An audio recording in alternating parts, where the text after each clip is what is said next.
सातबारा उतार्यातील दुरुस्तीच्या कामासाठी 60,000 रुपयांची लाच मागितल्याप्रकरणी श्रीवर्धन प्रांत कार्यालयातील अव्वल कारकून नितीन पवार आणि शिपाई सचिन पाटील यांना लाचलुचपत प्रतिबंधक विभागानं रंगेहात अटक केली। म्हसळा तालुक्यातील पाभरे येथील एका शेतकऱ्याला सातबारा उतार्यातील दुरुस्तीसाठी मागील अनेक दिवसांपासून प्रांत कार्यालयाच्या फेऱ्या माराव्या लागत होत्या, मात्र काम होत नसल्यानं संबंधित कर्मचाऱ्यानं हे काम करण्यासाठी 60,000 रुपयांची लाच मागितल्याची तक्रार शेतकऱ्यानं लाचलुचपत प्रतिबंधक विभागाकडे केली होती। तक्रारीनंतर लाचलुचपत प्रतिबंधक विभाग अलिबागच्या पोलीस उपनिरीक्षक सरिता भोसले यांच्या मार्गदर्शनाखाली सापळा रचण्यात आला। लाचेचा पहिला 30,000 रुपयांचा हप्ता स्वीकारताना अव्वल कारकून नितीन पवार आणि शिपाई सचिन पाटील यांना एसीबीच्या पथकानं रंगेहात पकडलं। या प्रकरणी रात्री उशिरापर्यंत श्रीवर्धन पोलीस ठाण्यात गुन्हा दाखल करण्याची प्रक्रिया सुरू होती। यापूर्वीही श्रीवर्धन तहसील कार्यालयातील एका कर्मचाऱ्यावर नवी मुंबई येथील लाचलुचपत प्रतिबंधक विभागानं कारवाई केली होती।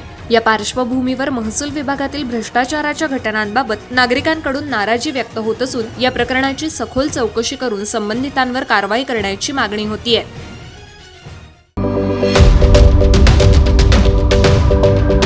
यूट्यूबवर सुद्धा रायगड टाइम्स सर्च करा आणि पहा रायगडच्या कानाकोपऱ्यातील प्रत्येक बित्तम बातमी। आणि हो, लगेच सबस्क्राइब बटनवर क्लिक करायला विसरू नका। रायगड टाइम्स, आपलं चॅनल, आपला आवाज।